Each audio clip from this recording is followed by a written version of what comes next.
మహాశివరాత్రి పండుగ సందర్భంగా జయశంకర్ భూపాలపల్లి జిల్లా కాటారం గిరిజన బాలుర గురుకుల పాఠశాల చిత్రకళ ఉపాధ్యాయుడు సూక్ష్మ కళాకారుడు ఆకేపు రజనీకాంత్ చాక్ పీస్లపై 108 శివలింగాలను రూపొందించాడు. 1 సెంటీమీటర్ ఎత్తు వెడల్పు ఉన్న శివలింగాలను గుండు పిన్ను సహాయంతో తీర్చిదిద్దిన శివలింగాలు ఎంతో ఆకట్టుకుంటున్నాయి. సుమారు 10 గంటల పాటు శ్రమించి శుద్ధముక్కలపై ఆట ద్వారా శివలింగాలు తయారు చేసి సూక్ష్మ కళ ద్వారా మహాశివరాత్రి సందర్భంగా తన భక్తిని చాటుకున్నాడు. ఇంతకు ముందు శుద్ధముక్కలపై వివిధ ఆకృతులను గీసి Telugu book of record, Telangana book of record, RHR world రికార్డులతో పాటు సృజనపుత్ర, కళారత్న, ఉత్తమ కళాకారునిగా పలు అవార్డులు అందుకున్నాడు. శుద్ధముక్కలపై శివలింగాన్ని తయారు చేయడం ఎంతో సంతోషంగా ఉందన్నారు రజనీకాంత్.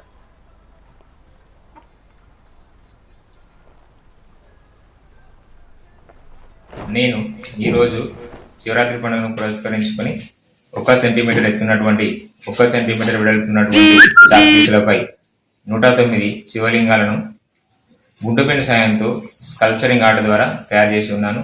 వీటిని తయారు చేయడానికి నాకు సుమారు 10 గంటల పాటు సమయం పడుతుంది. అదేవిధంగా పెన్సిల్ గ్రాఫైట్పై 4 మిల్లీమీటర్లు ఎత్తున్నటువంటి శివలింగాన్ని కూడా తయారు చేశాను. క్యారెట్తో, బంగాళాదుంపతో కూడా వివిధ ఎత్తులో ఉన్నటువంటి శివలింగాలను తయారు చేశాను. ఇంతకు మునుపు కూడా అతి సూక్ష్మమైనటువంటి పెన్సిల్ గ్రాఫైట్ శివలింగాన్ని కూడా తయారు చేశాను.